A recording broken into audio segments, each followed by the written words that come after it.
So, how are you feeling today? All right. Yeah? Yep. Feeling good? I'm feeling great, yes. So I heard today is it a special day of some sort? Of course, because we are able to be here, and, well, in fact, I have my birthday today, so nice to put this event. Hey! Because my birthday, thank you. Let's wish her a happy birthday. Thanks. Okay, with that said, the stage is yours. Thank you.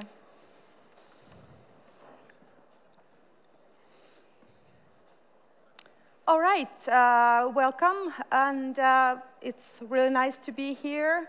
I'm working in Helsinki University Hospital, and I will start with giving a few measurements about what size of hospital I'm working in. So, Mika, please. Here in this picture, you can see our health capital, Helsinki area, where is Meilahti campus, and we have also there Helsinki University Faculty of Medicine, and all those buildings, and some of you may recognize there's a new children's hospital with these nice colors in the building, so it's all based almost in the same location here in Helsinki. Yes. Here are a few numbers about what size of a hospital district we are. So we are not placed only in one place. We have 23 different locations. So it's really widespread in here, capital area in Finland in certain parts. So we are we have many employees, of course, with different professionals, from logistics to nurses and whatever you can imagine. Yes. Well, today I'm here telling you about HUS testbed. We have one main goal is to connect people who want to make development to get the better patient care. And my background is in intensive care unit nursing. I started my career almost 30 years ago in University Hospital in Tampere. And then I realized it's really important to do things together. So in development, it's also crucial to do and hear different stories and opinions really over the borders. Not only doctors and nurses can make the huge innovations. It depends. We must have patients there, the relatives, whatever are involved.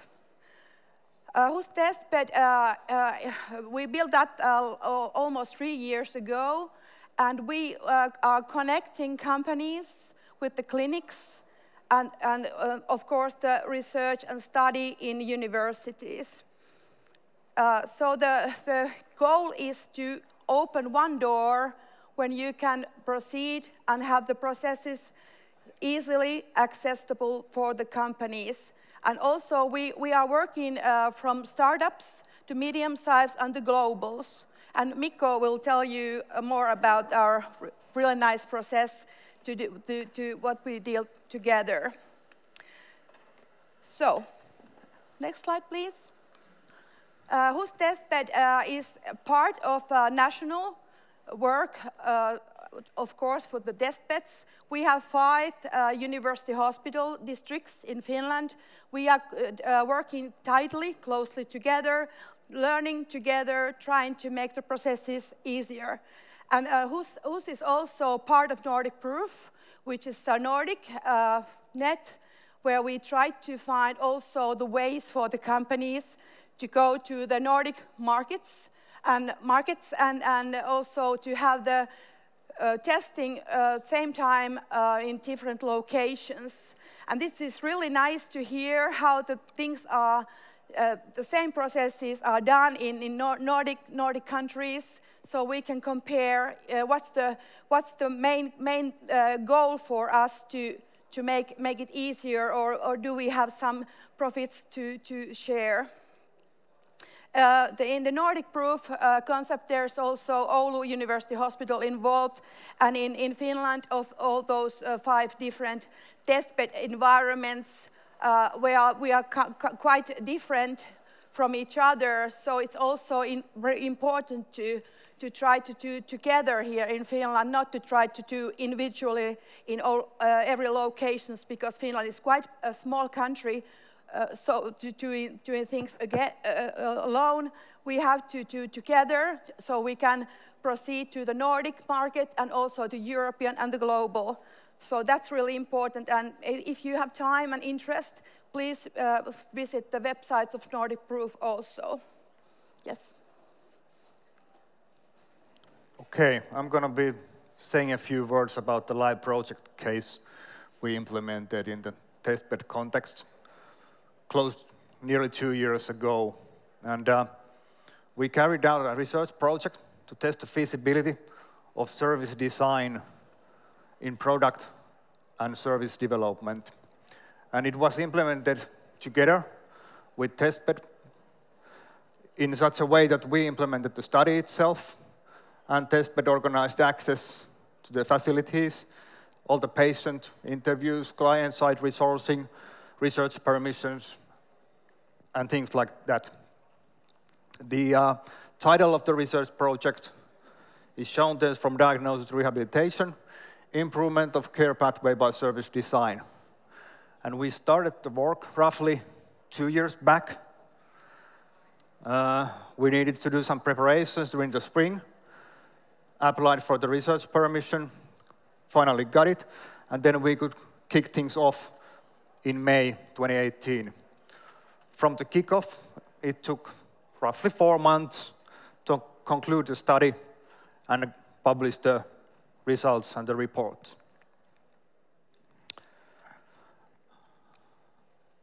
Here is a live example of a project deliverable done by our service designers.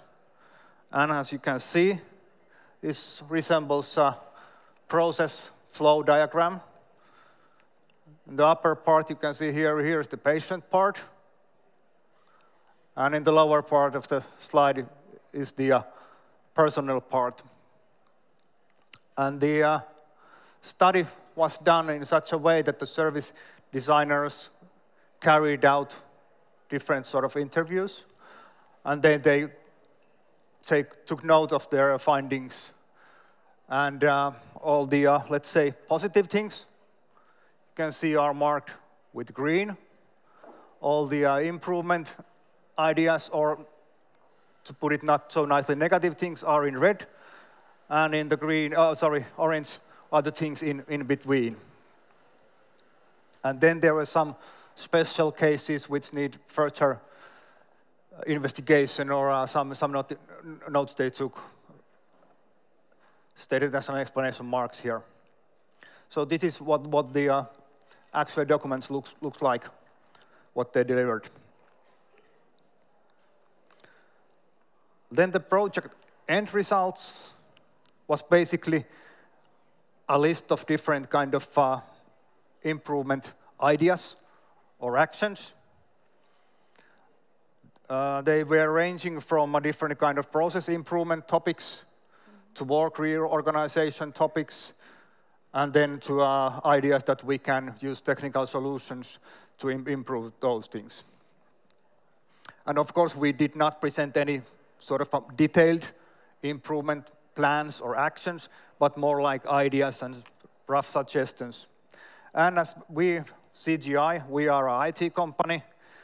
One thing we did internally was that we sort of grouped or put together different kind of ideas, and then thought that how could we utilize IT to resolve these things.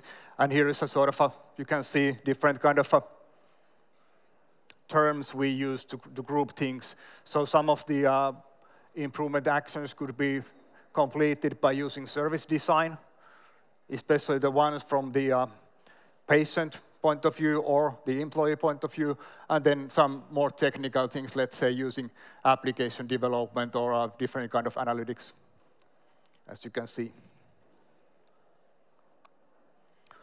Why did we do it? In this ever-changing business landscapes, different kind of organization, not just commercial ones, but public ones as well, They need to learn new ways of working. And this was one way for us to try out new things. How do we learn as an organization? Then we got a more deeper understanding of service design possibilities, how we can utilize service design as a method or tool in different kind of contexts. Of course, we identified some direct or indirect sales opportunities, and then some new areas that we need to take into account in application design, because that's sort of our core business. And as a sort of a joint finding, one thing was this: we could confirm the hypothesis that testbed can be utilized in different kind of testing, not just physical devices like medical devices, etc., but also for application, services, and different kind of conceptual things. And naturally, there was some brand value for us as well.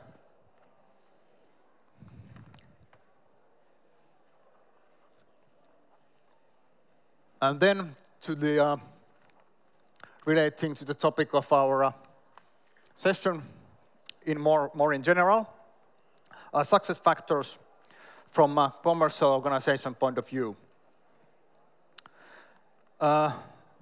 If one thinks, is there one silver bullet which makes you success, yes and no? I would say it's a bit boring, because it's back to basics. It's quite simple. Be agile, do lots of iterations, don't do any more waterfall projects. Prepare for change, and adjust the project scope or targets and schedule also if needed. So things are going to change, especially if you have a long-lasting research or piloting project. Over time, things will change, no matter what. Then, find the right people. Because when you have right people who are motivated, they are interested in, like our service designers, they were very keen to do this kind of work. It was very interesting for them personally. And when you have those right people with right skills, they will deliver. Have a stakeholder or your management buy-in. In this kind of research project, it basically means financing, but also other kinds of commitments are needed. And that relates to the topic above, that will your organization tolerate failure? So if you don't deliver the results, if the results are bad from the testing, how will you react to that? So have your management buy-in and commitment, so that in case you fail, that's sort of allowed, because also organizations and projects learn from that too. One small thing: if possible, have people working in the same physical environment. We have Skypes and Teams and everything, but nothing beats face-to-face interaction, as you might know. And then as a last thing, not just relating to hospitals or healthcare, but also in general, all kinds of services. Don't think that you know everything. Be open for genuine joint effort. Be open to listening to your end clients, end customers, end users. That's where you get most of the most valuable input, and utilize service design or design thinking concepts as well. Now back to you. Thank you, Mikko. Okay, the topic today is the challenges, how to make processes and projects go to the point that you can say it succeed, or what are the issues if they don't. First, we really have to have a realistic plan. As Mikko said, it's really important to be open to new ideas, and on a way in your program or process, you have to adjust also. It's really important. Resources. Usually, especially with startups, the issue is, do they have enough time? Do they have enough money to tolerate to kind of a long-term development? It might take like 2 to 3 years to be able to even access to the testbed area. Is it ethical approval? Is it something that a hospital is, or anywhere patient care professionals are interested to be involved with? Is there values? Kind of questions are usually things that we don't talk too much. They are really important to make the clinicians and the clinics the wake up their interest to the processes. They always have the question, how does it involve with the patient care? Can we measure that? Is it ethical? Okay. Measuring is really important also. If we do something, we want to know, is it better to do this way or the other way or the third way? We have to have like some kind of ideas what will be the good outcome from the testing. Because in basic idea, of course, in hospitals is to take care of the patient. Every professionals work with the same way from the logistic area to the whatever services we need to take the cover. Collaboration. Are we open to the ideas that come? Might sound like I don't like this at first place, but are we open to discuss and hear and listen, especially listen? In the project we did together, I was so happy to be able to be involved with that because in first place, starting from the kick-off meeting, they were available. They wanted to hear what is the really environment to work with the patients in a hospital. So I think that because the outcome was good, it was a really important thing to realize that to be able to change the point of view and the way of doing, not to have the own agenda that you want to just push it no matter what. Knowledge. Try to find the right persons. If you don't have to know everything, I don't. So it's really important to find the right persons to make it easier to have their knowledge to put in and to listen to other opinions. Usability, of course. How does it impact to the daily basis care, patient care? Motivation. If you have to think about why we want to do this in the clinics. Does it take only your time, or does it? What is there ahead? And of course, to the company's side, what is the motivation? Do we just want to push it to the market, or what do we want to make most of it? So it's really important. And of course, the interaction also is really important. So there are a few things that if we don't go, if a project doesn't succeed, there are a few things lacking. Lack of motivation, lack of understanding what the basic daily basis work in the hospital patient care is.